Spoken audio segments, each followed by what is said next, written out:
మనోజ్, నువ్వు నా బిడ్డవి.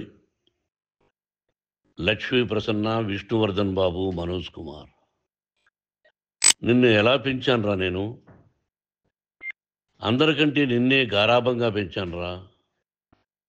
నీకే ఎక్కువ ఖర్చు పెట్టి చదివించాలని ప్రయత్నం చేశానురా. నువ్వు ఏది అడిగినా నేను నీకు ఇచ్చానురా. కానీ ఈ రోజున నువ్వు చేస్తున్న పని బిడ్డల గుండెల మీద తంతారంటారే, అలా తన్నేవరా. మనసు ఆవేదనతో కింగిపోతుందిరా. నేను మీ అమ్మ ఏడ్చుకుంటున్నావురా. జర్నలిజం ఉన్నది లేనిది, లేనిది ఉన్నట్టు రాస్తున్నారా. నువ్వు నన్ను కొట్టడం ఏంట్రా? నా బిడ్డ నన్ను తాకలా. ఇద్దరం ఘర్షణ పడ్డాం కొన్ని కారణాల వల్ల. ప్రతి ఫ్యామిలీలోనూ ఉంటాయిరా ఇవి. లేనివాడు ఎవరైనా ఉంటే ప్రపంచంలో ఒకరున్నారేమో, 1% ఉంటుందేమో. అటువంటి వాళ్ళ ఇంటికి వెళ్ళి కాళ్ళు గడిగి నిద్ర పూసుకోవచ్చు. భారత భాగవత రామాయణాలు చూశావు కదరా. ఏమిటిది?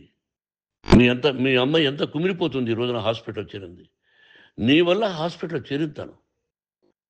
చూడు మనోజ్, నీకన్నీ ఇచ్చిన ఈ రోజున నువ్వు నా గుండెల మీద తనడమే కాకుండా అపకీర్తి తీసుకొచ్చావు.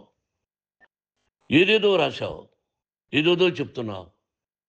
కొంతమంది జర్నలిస్టులు ఉన్నది లేనిది, లేనిది ఉన్నట్టు రాసేవాళ్ళ తత్వం వాళ్ళకి. ఎందుకంటే టీఆర్పీ పెరగాలి. ఇది వాళ్ళ నైజం. మనం మార్చలేము.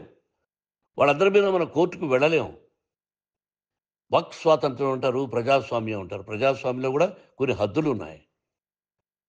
ఇది నీకు తెలుసు అనుకున్నా. ఎంత మంచి నటుడివి నువ్వు. నీ భార్య మాటలు విని తాగుడికి అలవాటు పడిపోయావు. వింటున్నావా మనోజ్? ఎవరిని నమ్మాలో ఎవరిని నమ్మకూడదో పరిస్థితి తీసుకొచ్చావు. విద్యాలయాలు ఎంత గొప్పవిరా. మనం 25% కులమతాలకు అతీతంగా ఫ్రీ ఎడ్యుకేషన్ ఇస్తున్నాంరా.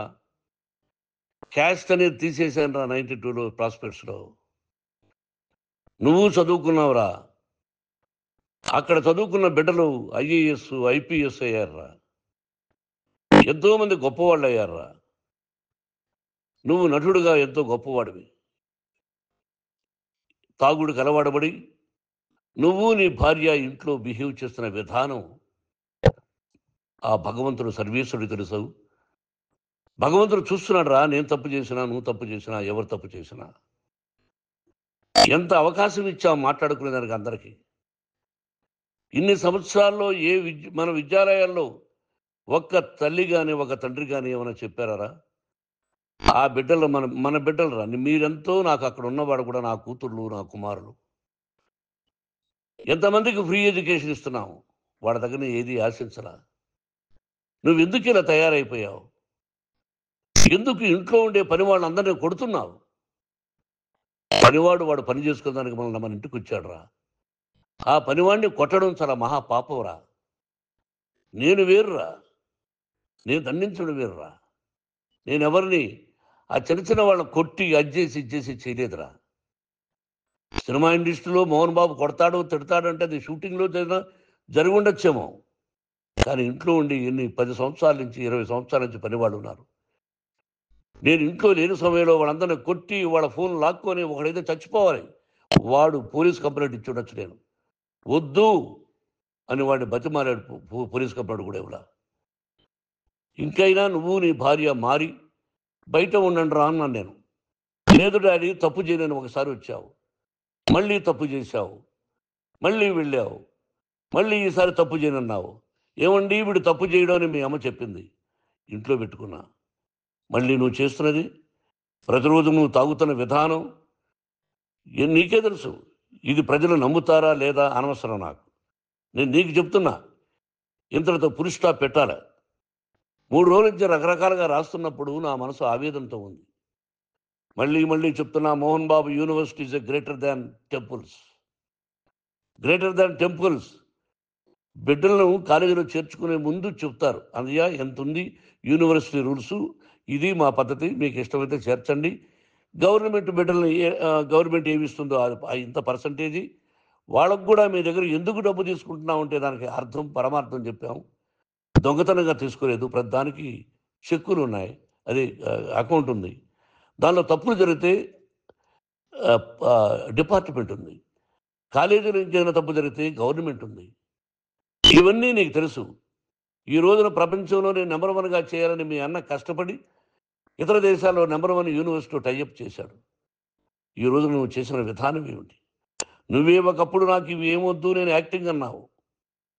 ఈ రోజున ఏం చేస్తున్నావు? విద్యాలయాల మీద పడ్డావు. తల్లిదండ్రులు చాలా గొప్పవాళ్ళురా.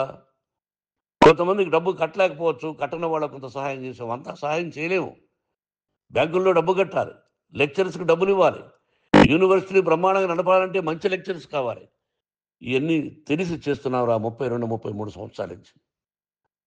అది పక్కన పెడితే అందరినీ కొట్టడానికి వస్తావు. మీ అన్నం తిడతావు. ఒక వ్యక్తి వినయ్ గారని ఆయన వ్యక్తి హెల్ప్ చేయడానికి వస్తే ఆ వినయ్ ఎవరు లజ్జాగుడికి చంపేస్తాను వాడు అన్నావు. ఇవన్నీ ఎంత తప్పురా? అంటే మీ నాన్నగారికి ఎవరు సహాయం చేయడానికి వస్తే వాళ్ళందరినీ లజ్జాగుడుకులు అంటావు. చంపేస్తానంటావు. మీ అన్నను చంపేస్తానన్నావు.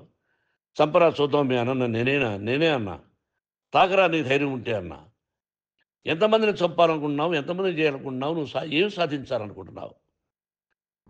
ఆలోచించుకో. ఈ ఇంట్లోకి అడుగు పెట్టడానికి నీకు అధికారం లేదు. ఇది నా కష్టార్జితం. మా నాన్నగారు 10 రూపాయలు 10 పైసలు కూడా ఇవ్వలేదురా. మంచి జన్మనిచ్చాడు మా నాన్నగారు. మద్రాసుకు వెళ్ళి వీధుల్లో అడుగు తిన్నాను రా. ఒక పూట కూడా భోజనం లేకుండా అడుగు తిన్నాను రా. న్యాయంగా మోహన్ బాబు తిడతాడు కొడతాడంటారు కానీ మోసగడనం లేదురా.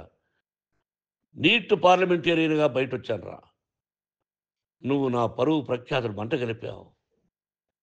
ఏమిటి నేను చేసిన అన్యాయం? నీకు జన్మనిచ్చాను. అదా నేను చేసిన పాపం. అందుకే ఇది నా ఇల్లు అన్నావు నువ్వు. నీ ఇల్లు కాదు. నీ కష్టార్జితంతో నువ్వు సంపాదించుకున్న ఇల్లు నీది. ఇది నా డబ్బు, నా కష్టార్జితం. నా కష్టార్జితంలో నేను పిలిస్తేనే మీరు ఇంట్లోకి రావాలి. అటువంటిది పోగొట్టుకున్నావు నువ్వు. ఆస్తులు అంటావా? ముగ్గురికి సమానంగా రాయాలా లేదా అది నా ఇష్టం.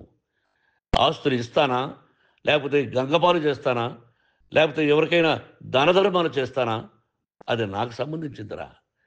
నా కష్టార్జితం రా. మీరు చేస్తున్న విధానం గుణగణాలు కావాలరా. మందు తాగచ్చురా. ఎంత తాగాలి? నేను కూడా 1 or 2 పెగ్స్ తీసుకుంటా. ఇది తప్పు కాదు, జనానికి తెలియాలి. నా డబ్బు ఇది. తాగి ఎవరిని కొట్లా. తాగి నేను తింటున్నా. అది ప్రజలకు అక్కర్లా. నేను తప్పు చేస్తేనే ప్రజలకు కావాలా. ఇవన్నీ ఉన్నాయిరా. ఇవన్నీ తెలుసుకో. జర్నలిస్ట్ సోదరులారా, మీకు నా గతాన్ని తెలుసు, నా భవిష్యత్తు, నేను ఎక్కడి నుంచి వచ్చాను కూడా మీకు తెలుసు. ఈ రోజున మీరు రాస్తున్న విధానం, నా బిడ్డ నన్ను కొట్టాడన్నారు. ఎంత తప్పు. ఈ రోజున నా బిడ్డ మీద కోపంతో అవును చెప్పచ్చు. కాదు, వాడు నా మీద చెయ్యెత్తలేదు. నేను ఘర్షణ పడ్డాం. ఘర్షణ వేరు, కొట్టుకోవడం వేరు. గాయాలతో హాస్పిటల్కి వచ్చి కుంటుకుంటుగా నడిచాడు. మళ్ళీ ఏమని పోలీస్ స్టేషన్కి వెళ్ళి చెప్పాడు. ఎవరో 2 ఉన్నారు, వాళ్ళిద్దరూ నా మీద దాడి చేశారన్నాడు. నా ఇంట్లో పనిచేస్తున్న వ్యక్తుల గురించి పోలీస్ స్టేషన్కి వెళ్ళి చెప్పవలసిన అవసరం అతనికి లేదు, హక్కు లేదు. పోలీస్ డిపార్ట్మెంట్ కూడా తెలుసుకోవాల్సిన విషయం. నా ఇంట్లో ఉండే వర్కర్స్ మీద నేను కంప్లైంట్ ఇవ్వాలి. నువ్వు పర్మిషన్ లేకుండా నా ఇంట్లోకి నువ్వు చొరబడి ఇల్లు నాదంటూ ఇంట్లో పనిచేస్తున్న వర్కర్స్ మీద కంప్లైంట్ ఇచ్చావు. అది ఎంతవరకు పోలీసు న్యాయమో రూల్సో చూద్దాం. పోలీస్ డిపార్ట్మెంట్ ఇంటికి వచ్చింది. వాళ్ళకి రాశాను ఉత్తరం. అయ్యా, నేను సీనియర్ సిటిజన్ని, నాకు రక్షణ లేకుండా ఉంది. నా బిడ్డ వల్ల నా ఇంట్లో నుంచి నా బిడ్డను పంపించేసి ఇది నా ఇల్లని. వాళ్ళు నాకు సమాధానం ఇవ్వలేదు. ఇవ్వకపోగా ఎవరిని పట్టించుకోలేదు. ఇప్పుడు పోలీసు వాళ్ళు వచ్చి ఏమండి రూల్స్ ప్రకారం నా బిడ్డ ఇంట్లోకి రాకూడదంటే మాకు హయ్యర్ అథారిటీ వాళ్ళు ఫోన్ చేశారు. మీరు ఎవరిని స్టాప్ చేయొద్దండి. బయట నుంచి ఎవరైనా వస్తే వాళ్ళని స్టాప్ చేయండి అన్నారు. 2 రోజుల నుంచి 10 మంది 20 మంది వస్తున్నారు.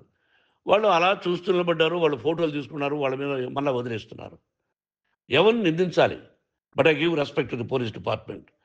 వాళ్ళకి ఏ అధికారి ఫోన్ చేశాడో, ఆ అధికారికి ఏ పొలిటీషియన్ చేశాడో అది వాళ్ళకే వదిలేస్తున్నా. కాబట్టి వాళ్ళు పోలీస్ కంప్లైంట్ ఇచ్చినా కూడా మేము సంబంధం లేదని అంటున్నారు కాబట్టి నేను నా బిడ్డను నిన్ను నాపు చేస్తున్నా. నువ్వు ఇంట్లోకి వచ్చే అధికారం నీకు లేదు. నువ్వు వచ్చి నీ బిడ్డను తీసుకెళ్ళు. సంతోషం. నువ్వు రాలేదు, నీ బిడ్డను జాగ్రత్తగానే చూసుకుంటావు. Take care your daughter, that's all. మీ అమ్మ హాస్పిటల్లో అడ్మిట్ అయింది. రేపో ఎల్లుండో మీ అమ్మను పిలిపించి బాగైన తర్వాత ఇదిగో నువ్వు నీ కొడుకు బిడ్డను తీసుకెళ్ళి వాడికి అప్పచెప్పని చెప్తాను పోలీసు వాళ్ళ ఆధ్వర్యంలో. ఇది 100% జర్నలిస్టు సోదరులారా, పులి స్టాప్ పెట్టండి.